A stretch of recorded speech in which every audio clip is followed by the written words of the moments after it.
Concept of study point में आपका स्वागत है। आज हम आपको प्राचीन इतिहास के चैप्टर नंबर 2 वैदिक सभ्यता के बारे में आपको बताने जा रहे हैं। वैदिक सभ्यता एक ग्रामीण सभ्यता थी। वैदिक सभ्यता एक ग्रामीण सभ्यता थी, यानी सिंधु सभ्यता के पश्चात भारत में जिस सभ्यता का प्रादुर्भाव हुआ उसे वैदिक सभ्यता या आर्य सभ्यता कहते हैं। इस सभ्यता के निर्माता कौन सी सभ्यता? वैदिक सभ्यता। वैदिक सभ्यता के निर्माता आर्य थे। वैदिक सभ्यता का ज्ञान वेदों से होता है, यानी कि अगर हम वैदिक सभ्यता के बारे में अध्ययन करना है तो हमें वेदों का अध्ययन करना अति आवश्यक है, जिसमें ऋग्वेद स्वर प्राचीन वेद है। यानी कि वैदिक सभ्यता के अंतर्गत वेद पढ़ते हैं और वेद में सबसे प्राचीन वेद कौन सा है? तो ऋग्वेद है। वैदिक सभ्यता आर्यों द्वारा विकसित एक ग्रामीण सभ्यता थी। आर्यों की भाषा संस्कृति थी। आर्य का शाब्दिक अर्थ श्रेष्ठ या कुलीन होता है और सर्वप्रथम मैक्स मिलर ने 1853 ईस्वी में आर्य शब्द का प्रयोग एक श्रेष्ठ जाति के रूप में किया था। वैदिक सभ्यता को समझने के लिए और वैदिक सभ्यता की जानकारी को इकट्ठा करने के लिए हमें वैदिक सभ्यता को दो कालखंडों में बांटना पड़ेगा। और वैदिक सभ्यता को दो कालखंडों में बांटने पर पहला खंड ऋग्वैदिक काल है और दूसरा कालखंड उत्तर वैदिक काल है। ऋग्वैदिक काल का काल 1500 बीसी से लेकर 1000 बीसी है, वहीं उत्तर वैदिक का काल 1000 बीसी से लेकर 600 बीसी है। यानी कि इस प्रकार वैदिक सभ्यता का 1500 बीसी से लेकर 600 बीसी है और उसमें से ऋग्वैदिक काल का काल 1500 बीसी से लेकर 1000 बीसी है। इस काल में ऋग्वेद की रचना हुई थी, जो इस काल के जानकारी के विषय में एकमात्र स्रोत है। सिंधु सभ्यता के विपरीत वैदिक सभ्यता मूलतः ग्रामीण सभ्यता थी। आर्य का प्रारंभिक जीवन पशु चारण पर आधारित था। ऋग्वेद की अनेक बातें ईरान की मूल ग्रंथ जैन अवस्था से मिलती जुलती है, जिससे यह अनुमान लगाया जाता है कि वैदिक आर्य ईरान से होकर आए थे। यूनेस्को ने ऋग्वेद को विश्व मानव धरोहर के साहित्य में शामिल किया है। यानी ऋग्वेद को यूनेस्को ने विश्व मानव धरोहर के साहित्य के रूप में शामिल किया है। आर्य का मूल स्थान अलग अलग विद्वानों द्वारा अलग अलग मत है।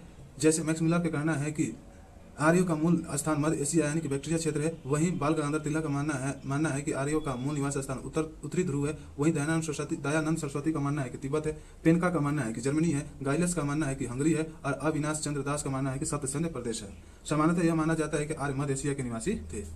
अलग अलग विद्वानों का अलग अलग मत है, लेकिन परीक्षा में जो पूछता है कि आर्यों का मूल स्थान कहाँ है तो हम कहाँ मारेंगे? मध्य एशिया मारेंगे। चलो इसकी भौगोलिक दशा देखते हैं कि भौगोलिक दशा मतलब कि कहाँ कहाँ स्थित था, कहाँ स्थित नहीं था। तो आर्य का प्रारंभिक इतिहास की जानकारी का मुख्य स्रोत ऋग्वेद ही है। ऋग्वेद में आर्यों के निवास स्थान के लिए सप्त सिंधु क्षेत्र का उल्लेख मिलता है, जिसका अर्थ होता है 7 नदियों का क्षेत्र। यह नदियां सिंधु, सरस्वती, शतुद्री, विपाशा, परुष्णी, वितस्ता और अस्किनी है। ऋग्वेद में कुल 25 नदियों का विवरण मिलता है। कितने नदियों का? 25 नदियों का विवरण मिलता है। इस काल का सर्वाधिक महत्वपूर्ण नदी सिंधु नदी है, जबकि सबसे पवित्र नदी सरस्वती को माना जाता है। यानी ऋग्वेद काल में कुल 25 नदियों का वर्णन किया गया है, लेकिन उसमें से सर्वाधिक नदी के रूप में सिंधु नदी को जाना जाता है, लेकिन पवित्र नदी के रूप में हम सरस्वती को जानते हैं, जिसे देवीतमा कहते हैं, मातेतमा कहते हैं, नदीतमा भी कहा जाता है। किसको? सरस्वती नदी को। ऋग्वेद में गंगा नदी का एक बार जबकि यमुना नदी का 3 बार उल्लेख है। याद रखना कि ऋग्वेद काल में गंगा नदी का एक बार उल्लेख किया गया है, जबकि यमुना नदी का कितनी बार? 3 बार उल्लेख किया गया है। ऋग्वेद में हिमालय पर्वत एवं इसकी एक चोटी मुजवत का भी उल्लेख किया गया है।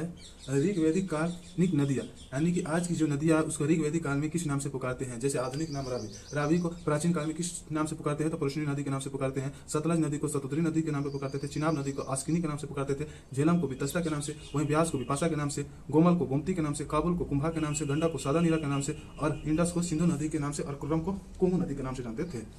रावी क्या करता था? रावी परोसता था। इसी नाम से याद किया था कि रावी क्या करता है? परोसता है। यानी कि रावी परोसता है, यानी रावी से परुष्णी। वही सतलज से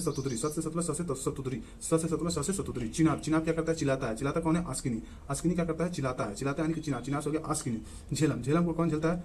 तो 20 गो दांत यानी वितस्ता। 20 दांत यानी वितस्ता। व्यास जी क्या देखने चले गए थे? विपाशा को देखने चले गए थे। व्यास जी क्या देखने चले गए थे? विपाशा देखने चले गए थे। गोमल गो से गोमती, गो से गोमती। काबुल को कुंभा, काबुल कसे कुंभा, काबुल कसे कुंभा। गंडक सादा का नीरा होगी। गंडक का होगी सादा का नीरा होगी। इंडस को तो सिंधु जानते हैं और कुर्रम को कुमो। तो वैदिक काल के विषय में जानकारी का सबसे महत्वपूर्ण स्रोत वैदिक साहित्य और वैदिक साहित्य की रचना 1500 बीसी से लेकर 600 बीसी के बीच में हुआ था। वैदिक साहित्य के अंतर्गत वेद आता है, ब्राह्मण ग्रंथ आता है, अरण्य आता है, उपनिषद आता है। वैदिक साहित्य में सबसे महत्वपूर्ण वेद है। वेद का शाब्दिक अर्थ पवित्र ज्ञान या जानना होता है। यानी वैदिक साहित्य में अगर पूछा जाए कि सबसे महत्वपूर्ण साहित्य कौन सा है तो वेद है। और वेद का शाब्दिक अर्थ क्या होता है? पवित्र ज्ञान या जानना होता है।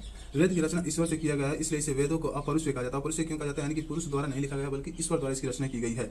वेद की रचना संस्कृत भाषा है। यानी वेद की रचना कैसी है? संस्कृत भाषा है। वेद का संकलन गुप्त काल में वेद व्यास ने किया था। यानी वेद का संकलन गुप्त काल में वेद व्यास द्वारा किया गया था। यानी कि जो 1500 बीसी से लेकर 600 बीसी में वेद को जो प्रस्तुत किया गया था वो मौखिक रूप से था, लेकिन उसका संकलन किस काल में हुआ था? तो गुप्त काल में किया गया था। वेद की संख्या कुल कितनी थी? तो 4 थी। कौन से? तो ऋग्वेद, यजुर्वेद, सामवेद और अथर्ववेद। इसमें सबसे प्राचीन वेद कौन सा है? तो ऋग्वेद है। और सबसे बाद का वेद कौन सा है? तो अथर्ववेद है।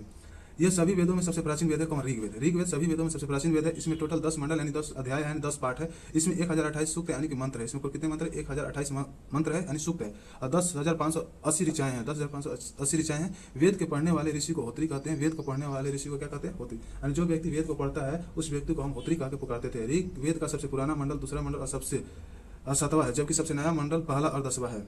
ऋग्वेद का सबसे पुराना मंडल दूसरा और 7वां को माना जाता है, वहीं सबसे नया मंडल पहला और 10वां है। ऋग्वेद के तीसरे मंडल में सूर्य देवता सावित्री को समर्पित प्रसिद्ध गायत्री मंत्र का उल्लेख, जिसकी रचना विश्वामित्र ने किया है। ऋग्वेद के टोटल 10 मंडल है। 10 मंडल में से मात्र हमें 3 या 4 मंडल को याद करना है, बाकी 10 मंडल को याद नहीं करना है। जैसे कि सबसे पुराना मंडल कौन सा है? तो दूसरा और 7वां है। और सबसे नया मंडल कौन सा है? तो पहला और 10वां है। उसमें से तीसरा मंडल को याद करना तो बहुत आवश्यक है, क्योंकि तीसरा मंडल में ही सूर्य के देवता सावित्री ने प्रसिद्ध गायत्री मंत्र का उल्लेख किए हैं। गायत्री मंत्र मतलब जो ओम भो भुवस्सुः तस्वितुर्वरेण्यं भर्गो देवस्य धीमहि धियो यो नः प्रचोदयात् का उल्लेख ऋग्वेद के तीसरे मंडल में है। यानी गायत्री मंत्र का उल्लेख किसमें है? तो ऋग्वेद के तीसरे मंडल में है। 7वां मंडल में हम भगवान विष्णु के बारे में पढ़ते हैं। 9वें मंडल में हम सोम यानी शिव के बारे में पढ़ते हैं, और 10वें मंडल में ब्रह्म या चतुर्श्नाय समाज के बारे में पढ़ते हैं। पहला जो है जिसको याद करना है तीसरा मंडल, दूसरा जो याद करना वो है 9वां मंडल, और जो नेक्स्ट है जो 7वां मंडल जो ब्रह्मा और चतुर्श्नाय समाज के बारे में चर्चा है। यानी कि 3 मंडल यहाँ से याद करना है, एक तीसरा, 9वां, एक 10वां। अच्छा, ऋग्वेद, यजुर्वेद, सामवेद को वेद त्रयी यानी कि 3 पवित्र ग्रंथों की संज्ञा दी गई है। यानी कि टोटल वेद 4 है, लेकिन 4 वेद में से वेद त्रयी किनको कहा जाता है? तो ऋग्वेद, यजुर्वेद और सामवेद यानी तीनों को मिलाकर वेद त्रयी कहा जाता है।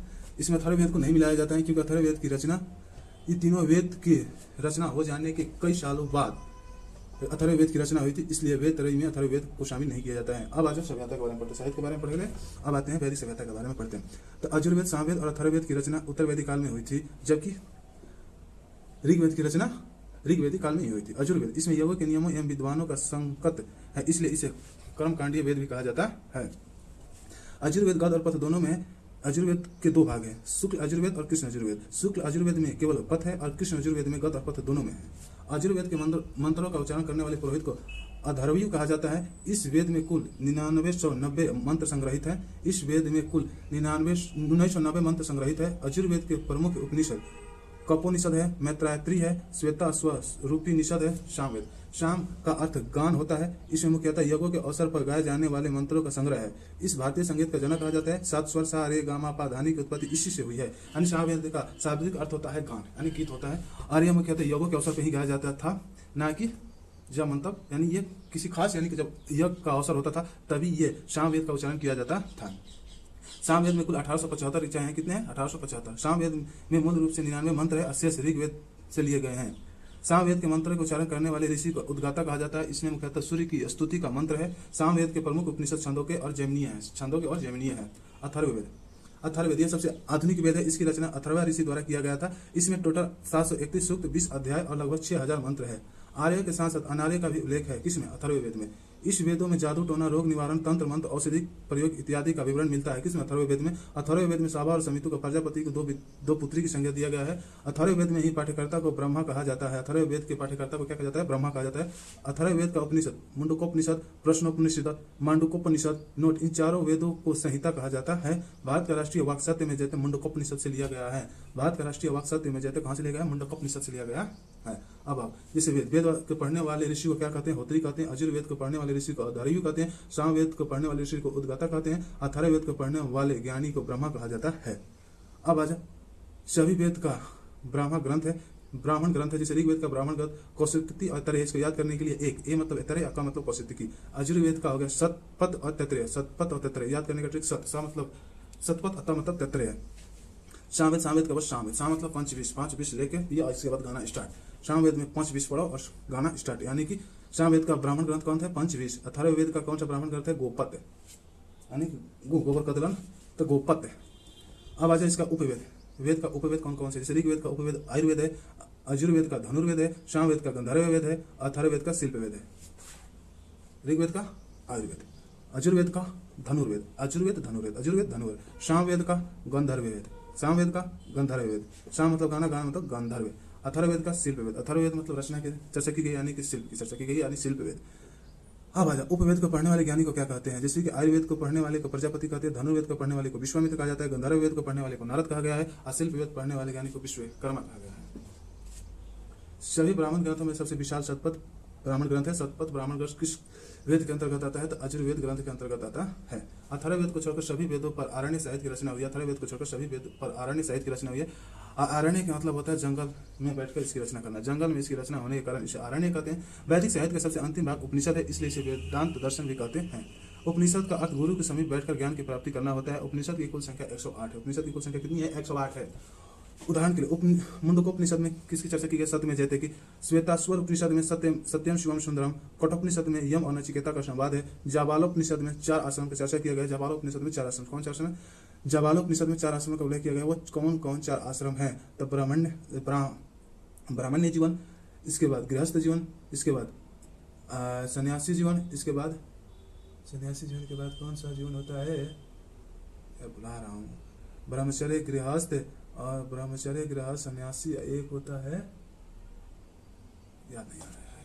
चलो दर्शन के बारे में पढ़ते हैं। तो दर्शन, चारक के दर्शन के प्रवर्तक कौन है? चारवाक है। योग दर्शन के चारक के प्रवर्तक कौन है? पतंजलि है। सांख्य दर्शन के प्रवर्तक कौन है? कपिल है। न्याय दर्शन के गौतम है। मीमांसा और पूर्व मीमांसा के जमनी है। उत्तर मीमांसा का बाद नारायण है। वैशेषिकी के कर्णाद और उलक है। वेद को भली भांति समझने के लिए 6 वेदांगों की रचना की गई है, जो इस प्रकार है। शिक्षा, उच्चारण विधि, शिक्षा यानी वेदांग टोटल कितने हैं? 6 है। 6 में से पहला है शिक्षा। शिक्षा में हम किसके बारे में जानकारी मिलती है? तो उच्चारण विधि की जानकारी मिलती है। ज्योतिष में भाग्य फल के बारे में, यानी इससे प्राचीनतम आचार्य लगध मुनि थे। कल्प कर्म कांड के बारे में उल्लेख है। व्याकरण में शब्द उत्पत्ति के बारे में उल्लेख है। निरुक्त में भाषा विज्ञान के बारे में, छंद में चतुष्टय श्लोक के बारे में अध्ययन किया गया है। महाकाव्य, तो इसके अंतर्गत रामायण और महाभारत आता है। रामायण इसके आदि काव्य की संज्ञा दी जाती है। इसे आदि काव्य की संज्ञा दी जाती है। इसकी रचना वाल्मीकि ने संस्कृत भाषा में किया है, जो 6000, 12000, 24000 श्लोक हैं। महाभारत इसकी रचना वेद व्यास ने की थी। यह विश्व का सबसे बड़ा महाकाव्य है। 8800, 2400 और 10,000 से अधिक है। वैदिक सभ्यता का ऋग वैदिक कालीन कैसा था? यानी इसकी सामाजिक स्थिति पढ़ेंगे। वैदिक सभ्यता के, तो वैदिक सभ्यता की सामाजिक स्थिति कैसी थी? तो वैदिक सभ्यता की ऋग्वैदिक समाज प्रतिशतात्मक थी। समाज की सबसे छोटी इकाई एवं आधारभूत इकाई परिवार या कुल थी, जिसके मुख्य पिता होते थे, जिसे कुलप कहा जाता था। क्या कहा जाता था? कुलप। यानी जैसे सिंधु सभ्यता एक मातृसत्तात्मक सभ्यता थी, वैसे ही ऋग्वैदिक सभ्यता एक कैसी सभ्यता थी? तो पितृसत्तात्मक सभ्यता थी। और समाज की सबसे छोटी इकाई या आधारभूत इकाई परिवार या कुल थी, जिसके मुख्य पिता होता था, जिसे कुलप कहा जाता था। ऋग्वैदिक काल में संयुक्त परिवार की प्रथा प्रचलित थी, यानी दादा, नाना, नाती, पोता, चाचा आदि के लिए एक ही शब्द नप्त्री का प्रयोग किया जाता था। नप्त्री। ऋग्वैदिक काल में वर्ण व्यवस्था चिन्ह दिखाई देता था। ऋग्वैदिक काल के 10वें मंडल में वर्ण पुरुष सूक्त में 4 वर्णों की उत्पत्ति का वर्णन मिलता है। इन्हीं के अनुसार विराट पुरुष के मुख से ब्रह्मा जी का उदय हुआ है, भुजाओं से क्षत्रिय का उदय हुआ है, जंघों से वैश्य का उदय हुआ है और पैरों से शूद्र की उत्पत्ति हुई है। इसी काल में स्त्रियों की स्थिति सम्मानजनक थी। महिला अपने पति के साथ यह कार्य में भाग ले सकती थी। इस काल में बाल विवाह, सती प्रथा, पर्दा प्रथा का प्रचलन नहीं था। इस काल में आजीवन अविवाहित रहने वाली महिला को अमाजू कहा जाता था। इस काल में नियोग प्रथा का प्रचलन था। कौन सा प्रथा? नियोग प्रथा। दास प्रथा का प्रचलन था। आर्यों ने ऊनी वस्त्र, सूती वस्त्र पहनते थे, साथ ही शाकाहारी और मांसाहारी दोनों प्रकार के भोजन भी करते थे। इस काल में 2 प्रकार के विवाह का प्रचलन था, एक अनुलोपन विवाह एवं प्रतिलोपन विवाह। उच्च वर्ग का पुरुष जब निम्न वर्ग की स्त्री से विवाह करते थे तो अनुलोपन, एक प्रतिलोपन में उच्च वर्ग की स्त्री निम्न वर्ग के पुरुष से विवाह करते थे तो प्रतिलोम विवाह कहा जाता था। वैदिक सभ्यता में समाज की स्थिति पढ़ लिया। अब राजनीति की स्थिति। तो वैदिक समाज कबीलाई व्यवस्था पर आधारित थे। कबीला के रूप में थे। कबीला का एक राजा होता था, जिसे कोप कहा जाता था। आधार के मुखिया को क्या कहता था? कुलप कहा जाता था। आर्यों को पंचजन भी कहा गया है, क्योंकि इनके 5 कबीले थे, अनु, दुहु, पुरु, तुर्वस तथा यदु। आर्यों की प्रशासनिक इकाई 5 वर्गों में विभाजित किया गया था। कुल, ग्राम, विष, जन और राष्ट्र। कुल सबसे छोटा इकाई कुल, उससे बड़ा ग्राम, उससे बड़ा विष, विष से बड़ा जन, जन से बड़ा राष्ट्र। इस काल में अनेक जनतांत्रिक संस्थाएं का विकास हुआ था, जिनमें सभा, समिति, विदत आदि प्रमुख थे। इनमें से सबसे बड़ी प्रशासनिक संगठन के रूप में जन का विवरण मिलता है। ऋग्वैदिक काल के सबसे प्राचीन जनतांत्रिक संगठन विदत था और आम जन का संगठन था। इस काल में सभा और समिति राजा के सलाह देने वाली 2 संस्था थी, इसलिए सभा और समिति को राजा की 2 पुत्री की संज्ञा दी गई है। सभा सम्राट एवं श्रेष्ठ लोगों का एक संगठन था, समिति यह आम जन का संगठन था। ऋग्वेद में सत्यदाय शब्द का विवरण मिलता है। इसका अर्थ होता है किसी व्यक्ति के जान की कीमत 100 गाय है। सत्यदाय। ब्राह्मण, क्षत्रिय और वैश्य को दिवज कहा जाता था। ब्राह्मण, क्षत्रिय, वैश्य को दिवज कहा जाता है, जिसके तहत इन जातियों को जनेऊ पहनने का अधिकार था। इस काल में बलि एक प्रकार का कर था, जो प्रजा स्वेच्छा से राजा को देता था। इस समय राजा के पास अस्थायी सेना नहीं होती थी। ऋग्वेद में राजा को गोप्ता जनस्य अर्थात कबीले का संरक्षण कहा जाता था। इस काल में गाय को पवित्र पशु माना जाता था। आर्य की अधिकांश लड़ाई गायों को लेकर हुई। गाय के लिए अधान्य न मारने वाली पशु माना जाता था। गविष्टि गाय की महत्ता बताने वाला शब्द है। गाय की हत्या करने वाले के लिए वेदों में मृत्युदंड या देश से निकाले जाने की व्यवस्था थी। पणि नामक व्यापारी गाय की चोरी के लिए कुख्यात था। पुत्री को दुहिता कहा जाता था क्योंकि वही गाय को दुहती थी। घोड़ा आर्य समाज का अति उपयोगी पशु था। व्यापार पर पढ़ने का अधिकार था। व्यापार मुख्यतः वस्तु विनिमय प्रणाली पर होता था। इस काल में शुद्ध खोर को वैकनाट कहा जाता था। वैदिक सभ्यता का अपराधी धार्मिक स्थिति, यहाँ की धार्मिक स्थिति, सामाजिक स्थिति पढ़ लिया, राजनीतिक स्थिति पढ़ लिया और पढ़ेंगे सामाजिक धार्मिक स्थिति। इस काल के लोग बहुदेववाद का समर्थक थे। इस काल में सबसे लोकप्रिय देवता इंद्र था। इंद्र के कुल 250 सूक्त इंद्र को समर्पित है। ऋग्वेद में इंद्र को पुरंदर कहा जाता है। इंद्र को आर्य का युद्ध देवता, वर्षा, आंधी तूफान का देवता माना गया है। रथेश, सोमपाल या माधवा माना गया है। दूसरा महत्वपूर्ण देवता अग्नि है। ऋग्वेद में 200 युक्त अग्नि को समर्पित है, यानी कि इंद्र के लिए 250, तो अग्नि के लिए कितने 200 सूक्त हैं। अग्नि के लिए भवंश, जाति, वेदस, 7 जिह्वा आदि शब्दों का प्रयोग हुआ है। ऋग्वेद की पहली स्तुति अग्नि की प्रार्थना से ही होता प्रारंभ है। तीसरे महत्वपूर्ण देवता के रूप में वरुण का विवरण मिलता है। इसे ऋतु सत्व गोपा भी कहा जाता है। ध ऋग्वेदिक कालीन के सबसे प्राचीन देवता है। ध मरुत आंधी का देवता, पूषण पशुओं का देवता, प्रमुख देवी उषा, प्रभा की देवी अरण्य, जंगल की देवी इल्ला, संकट हरने वाली अदिति, सभी देवताओं की। वेद 4 वेदांग से, उपनिषद 160 और पुराण 18 है। अब आज ऋग्वेदिक काल खत्म। अब उत्तर वैदिक काल। उत्तर वैदिक काल 1000 से लेकर 600 BC। उत्तर वैदिक काल के विषय में जानकारी हमें यजुर्वेद, सामवेद, अथर्ववेद, ब्राह्मण ग्रंथ, आरण्य, उपनिषद से मिलती है। इस काल के अध्ययन के लिए चित्रित धूसर मृत भांड भी एक महत्वपूर्ण साक्ष्य है। इस काल में लोहा का साक्ष्य मिलना शुरू हो गया था, जिस कारण से इस काल को लौह प्रौद्योगिकी युग भी कहा जाता है। इस काल में वर्ण का निर्धारण क्रम से नहीं बल्कि जन्म के आधार पर होता था। इस समय समाज के 4 वर्ण ब्राह्मण, क्षत्रिय, वैश्य और शूद्र थे। ब्राह्मण, क्षत्रिय और वैश्य ये तीनों दिवज कहे जाते थे, जिसके तहत इन्हें उपनयन संस्कार का अधिकार था, परंतु शूद्रों को यह अधिकार नहीं था। इस काल में स्त्रियों की दशा में गिरावट आई थी। ऐतरेय ब्राह्मण में पुत्री को कृपण कहा गया है। उत्तर वैदिक काल में गोत्र संस्था का उदय हुआ है। गोत्र का अर्थ होता है वह स्थान जहाँ समुचे कुल के गोधन को एक साथ रखा जाता था, परंतु बाद में इस शब्द का अर्थ एक मूल पुरुष का वंशज हो गया। चला जाओ, अभी कितना, एक पेज यहाँ पर है, एक पेज यहाँ पे है, प्रमुख यज्ञ, इसके बाद यहाँ पे है, एक पेज, 2 पेज, 3 पेज। इस काल में आर्य को चावल, नमक, मछली, हाथी तथा बाघ का ज्ञान हो गया था। संस्कारों की संख्या टोटल 16 थी, जिसे गर्भधान संस्कार याद करना कोई जरूरी नहीं है, बस 16 संस्कार होते हैं। मनुस्मृति में विवाह के 8 प्रकारों का वर्णन किया गया है। 8 प्रकार का याद करना जरूरी नहीं है, बस याद करना कि मनुस्मृति में ही 8 विवाहों का वर्णन किया गया है। राजनीतिक स्थिति, इस काल में पहली बार क्षेत्रीय राज्यों का उदय हुआ था। राष्ट्र शब्द जो देश का सूचक है पहली बार प्रकट हुआ। राजा की दैवीय उत्पत्ति का सिद्धांत सर्वप्रथम ऐतरेय ब्राह्मण ग्रंथ से मिलता है। राजा का राज्याभिषेक राजस्य यज्ञ द्वारा संपन्न होता है। यजुर्वेद में राज्य के उच्च पदाधिकारियों का रत्नी कहा जाता था, जिसकी संख्या राजा सहित 12 होती थी। इस काल में बलि एक नियमित कर हो गया था। आर्थिक स्थिति, इस काल में पशुपालन की जगह कृषि प्रथम पेशा बन गया था। अंतजी खेड़ा से सर्वप्रथम कृषि से संबंधित लौह उपकरण मिले हैं। इस काल में लोग 4 प्रकार के बर्तनों से परिचित थे। काले लाल रंग मिश्रित मृत भांड, काले रंग का मृत भांड, चित्रित धूसर मृत भांड, लाल मृत भांड। इस काल में श्रेष्ठित श्रेणी का प्रधान व्यापारी होता था। इस काल में निशक और शतमान मुद्रा की इकाई थी। उत्तर वैदिक काल को समुद्र का ज्ञान हो गया था। उत्तर वैदिक आर्यों को समुद्र का ज्ञान हो गया। धार्मिक स्थिति, ऋण 3 प्रकार का होता था। पितृ ऋण, ऋषि ऋण और देव ऋण। पितृ ऋण संतान उत्पन्न कर व्यक्ति इस ऋण से मुक्त हो जाता था। ऋषि ऋण अपने पुत्र को शिक्षित कर व्यक्ति इस ऋण से मुक्त हो जाता था। देव ऋण धार्मिक अनुष्ठान एवं यज्ञ आदि कर व्यक्ति इस ऋण से मुक्त हो जाता था। इस काल में कर्म कांडों का व्यापक स्तर पर प्रचलन हो चुका था। इस काल में सबसे लोकप्रिय देवता प्रजापति यानी सृजन के देवता ब्रह्मा हो गया था। इस काल में 2 अन्य प्रमुख देवता रुद्र यानी पशुओं का देवता और विष्णु लोगों का पालक का उल्लेख मिलता है। सर्वप्रथम शतपथ ब्राह्मण में पुरुष जन्म के सिद्धांत का उल्लेख है। इसी ग्रंथ में स्त्री को अर्धनग्नि कहा गया है। मृत्यु की चर्चा भी ईश्वर प्रथम इसी में मिलता है। परिशिक्षित को मृत्यु लोक का देवता माना गया है। प्रमुख यज्ञ, वश योग, सर्वाधिक महत्वपूर्ण यज्ञ। राजा द्वारा साम्राज्य की सीमा में वृद्धि के लिए घोड़ा को स्वतंत्र छोड़ दिया जाता था। राजस्व यज्ञ, राज्याभिषेक के समय। वाजपेयी यज्ञ, राजा द्वारा शक्ति प्रदर्शन। रथ यात्रा। Different between Indus valley civilization and Vedic civilization. सिंधु सभ्यता एक नगरीय सभ्यता थी और वैदिक सभ्यता ग्रामीण सभ्यता थी। इस सभ्यता का मुख्य व्यवसाय व्यापार था और वैदिक सभ्यता का मुख्य व्यवसाय पशुपालन था। लोहे से परिचित नहीं थे, लेकिन वैदिक सभ्यता लोहे से परिचित थे। समाज मातृ सत्तात्मक थी सिंधु सभ्यता के, लेकिन वैदिक सभ्यता के पितृ सत्तात्मक थी। पशु पवित्र बैल था और पशु पवित्र गाय था। प्रार्थना को सूक्त कहा जाता था, जिसका अर्थ होता है अच्छी तरह से बोला गया। वैदिक काल में ऋग्वेद का उच्चारण किया जाता था, श्रवण किया जाता था, लेकिन ध्यान पढ़ा नहीं जाता था। क्योंकि वेदों की रचना कई शताब्दी बाद हुई।